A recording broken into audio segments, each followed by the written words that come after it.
Have you ever found yourself in a position where you maybe need to buy a house sight unseen? If so, then watch this video.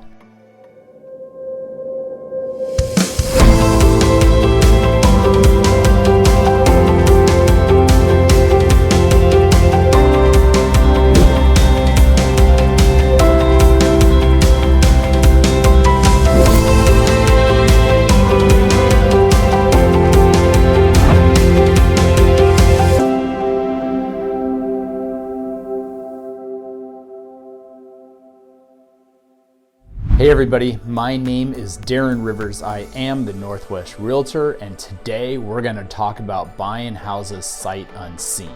But before we get into that, if you are new to this channel, make sure you subscribe. Tap that little bell over there. You get all your notifications about all the videos that I send out, and I send out all sorts of different stuff, some real estate related, some not real estate related, just kind of telling you about the area in general. So make sure you subscribe. All my information is going to be right here too. So feel free, give me a call, send me a text, send me an email, put a comment in the comment section of this video, whatever you want. I'll make sure I get back to you as soon as I can with whatever your questions may be. And today we're going to talk about buying a house sight unseen. So I'm sure many of you are thinking, what? I'm going to buy a house sight unseen. You're telling me that I'm going to spend hundreds of thousands of dollars, maybe even over $1 million on a house that I've never seen before? Are you crazy? Well, believe it or not, I've helped people do this a lot. I have a lot of military clients that come to this area that are coming from, the East Coast, different parts of the country, oftentimes different parts of the world. And they don't want to get here and be in a rental or an Airbnb or live on base for a few months. They just want to come in and move into their home. So lots of ways that I can help people do this, do it safely. Of course, there's nothing like seeing it in person. There's just not. But we can talk about the next best thing to seeing in person. It's all the things that I can do for you so you feel comfortable in this process. So we're going to go through a list of 6 things that you can do to help make you feel more secure and safe about buying a home sight unseen. And the number one thing is start doing your research, okay? You want to look up what areas that you might be interested in. There's plenty of different neighborhoods, different areas, all of them have their different genres, and you need to feel comfortable with where you think you want to be. And there's all sorts of online research you can do. There's a thing called Google, which is an amazing thing. YouTube, such as this, you found me here on YouTube, right? But you can look up different neighborhoods, different activities in the different areas, and research everything.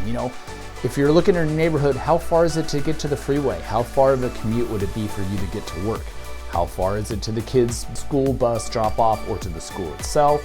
How far is it to shopping, any amenities? What's important to you as far as those conveniences go, and how, where they are located in comparison to the neighborhoods you're looking at. So really kind of narrow down the area that you think you want to be. Some people don't want to be in a city area, they want to be more rural. Some people want to be more rural, not in the city area. So there's all things like that. And I can always be that resource for you too. I know this area extremely well. So, if you're looking around and you want to know the difference between X neighborhood and Y neighborhood, just give me a call. I'll tell you all about it, the differences, the ups, the downs, the goods, the bads, the pros, and the cons. 2, on this list of things that you need to do in order to make sure you're buying a house safely when it's sight unseen is find your buying guide, right? Find your real estate agent. Now listen, you're on here and you're listening to me talk, so I hope that I get the opportunity to become your agent, your eyes and ears. But really, you got to find a pro. And there's lots of good ones out there, and there's some that, just aren't as experienced or not as good at this. And this is really important. This is probably one of the more important things because you're putting a very large purchase, hundreds of thousands of dollars, in the hands of somebody else, and you're not even around to, oversee it and make sure things are going along. So you got to have a lot of faith in that person. So really do your research on who's going to be representing you, get to know them, interview a few people who you feel comfortable with, who you feel like the communication is going to be best with, and look at their track record. What kind of experience do they have? Are they new to this and they do 2 or 3 deals a year? They do 2 or 3 deals a week and just know the forms like the back of their hand and the timelines and the contracts and everything like that? Has this person helped with out-of-towners like yourself in doing this process? Because there's a lot that goes into this, especially when you're so hands-off and somebody like me is going to be doing virtually everything for you, there's a lot of faith and trust that needs to go into that. And so when I'm talking faith and trust that goes into that, think about it. I'm going to be your eyes, your ears. I'm going to be your nose, right? I'm going to be going through these houses, showing to you. So I do video tours for you, and this can be live, like on Facebook Messenger or iMessenger, live videos. Or if that doesn't work out, I can simply do the videos for you, download them, send them to you, email them to you, and just go through every inch of the house. But you need somebody like to really look into what you are concerned about. So when you walk into the house, does it have an odor? Does it smell like pets or cat urine? Or is there a musty smell to it? Or is it normal? And really look at all the fine details, and not only of the house, but of the whole neighborhood, right? When you buy a house, you buy the neighborhood. So you got to be looking up and down the street, what your neighbors are like, what the people around the corner are like, all of that stuff. It's really detailed. So it's different than you just driving up to a home, and you drive up and you drive by the 3 or 4 neighbors and park in the driveway and get out of the car and look around and see what it's like. Well, when you're in a different part of the country or a different part of the world, and I'm doing that for you, I have to be really thorough at that. So you got to make sure that whoever's representing you, again, I think it should be me, but whoever is doing that for you really does a good job and makes sure that you are being protected in all manners. So the last thing I want to touch on this step number 2 about finding your buying guide, finding your real estate agent, is do some research on them. It's funny to me how many people have an aunt who's a real estate agent, and they just, well, that's not a good example because you always want to use family. But, have a friend that has an aunt, so you kind of know somebody who knows somebody, and it's just sort of a loose referral, and they just don't look into it at all and just kind of assume everything's going to be fine and trust that person to do their purchase or sale. And do some research on that person. Find out if they're a real pro. Find out what their track record is. Look at all their reviews on all the different sites like Google and Zillow and wherever else you may be looking. Look up what kind of business they do. Do they look like somebody that does this for a living, that knows what they're doing, that has a track record for getting deals done? Or do they just do a deal here or there and it's just kind of a side gig for fun and aren't really into it? You need somebody that's going to protect you. So do your research. Every bit as much as you're doing research on step number 1 as far as where you want to live, do your research on who's going to represent you, because we're talking a big purchase and you don't want anything falling through the cracks. Step number 3, and the reason it's number 3 is it has to come after number 2, where you find your buying guide. But then you sit down and you guys have a conversation about the must-haves in your house.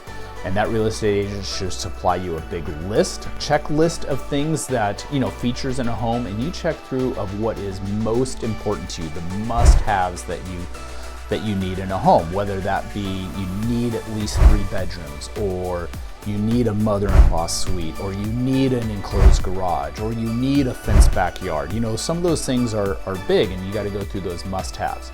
There's lots of things that are nice to haves, or this would be cool but not really necessary. And there's some of these things, I get people making this list for me, or they're add stuff to it, like I need lots of natural light.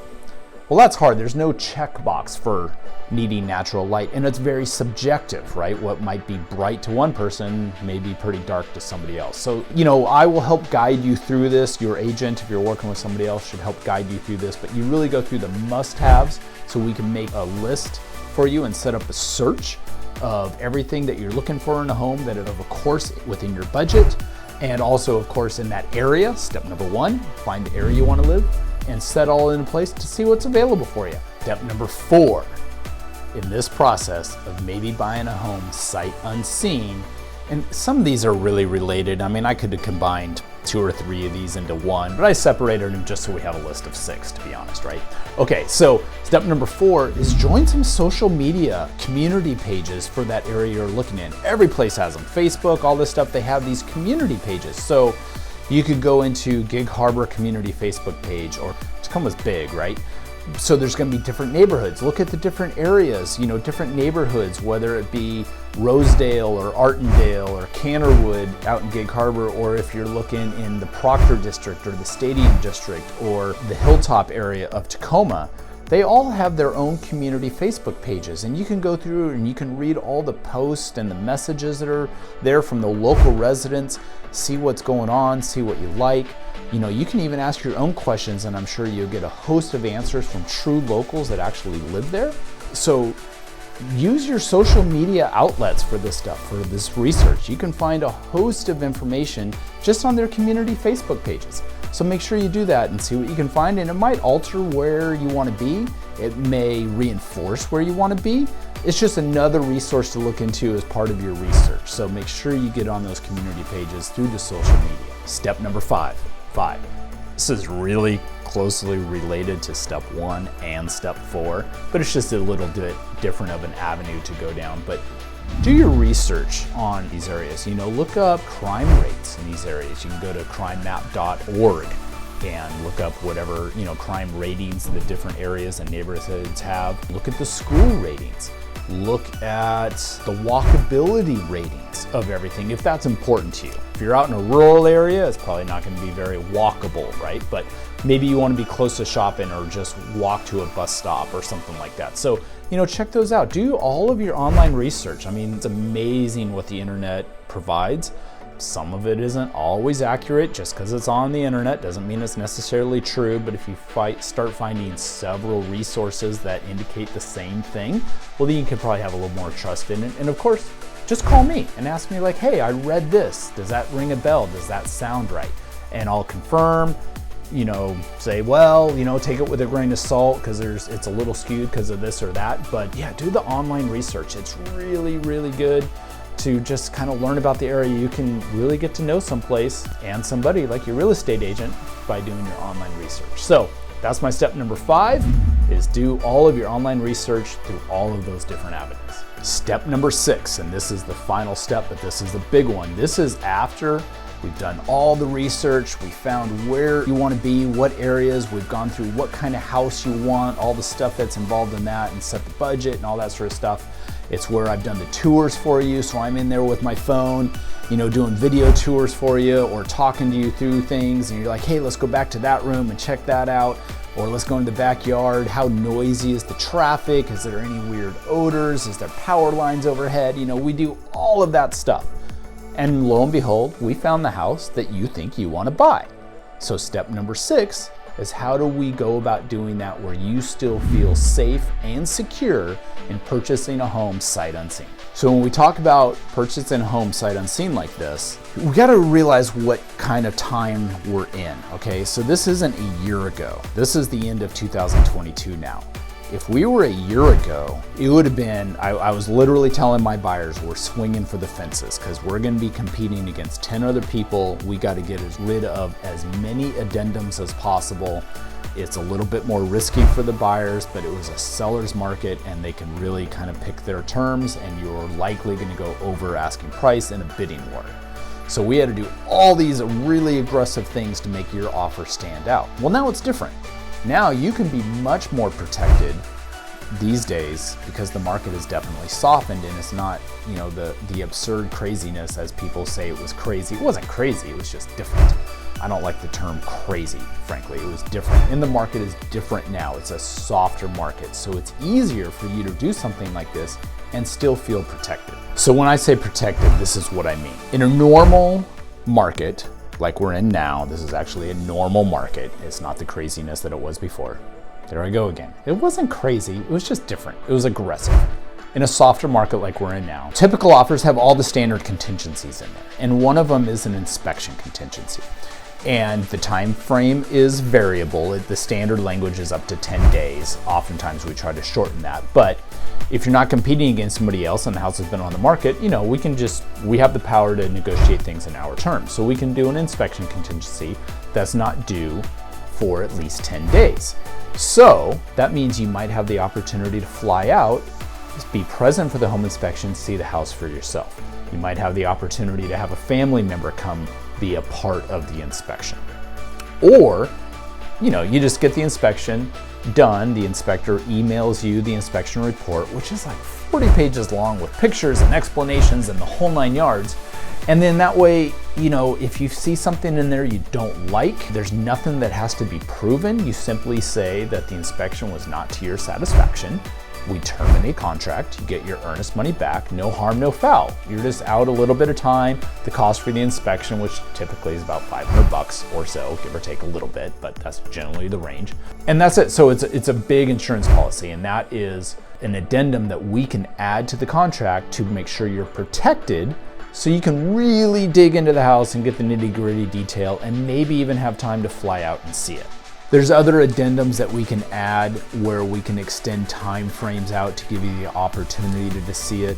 The sellers aren't going to be big on this because it's just another opportunity that the buyer can back out of the deal and not have anything to lose, right? So these are all negotiated items, but with the market that we're in being a bit softer than it was and buyers having a bit more power, those are things that we can do so you feel like you're protected, that there's a way out of these deals if when you get here it just isn't the house for you, as it turns out. There is a point of no return for sure, but there are some of these things that we can add in there. The biggest, the easiest one, the one that is built in for you, is the inspection contingency.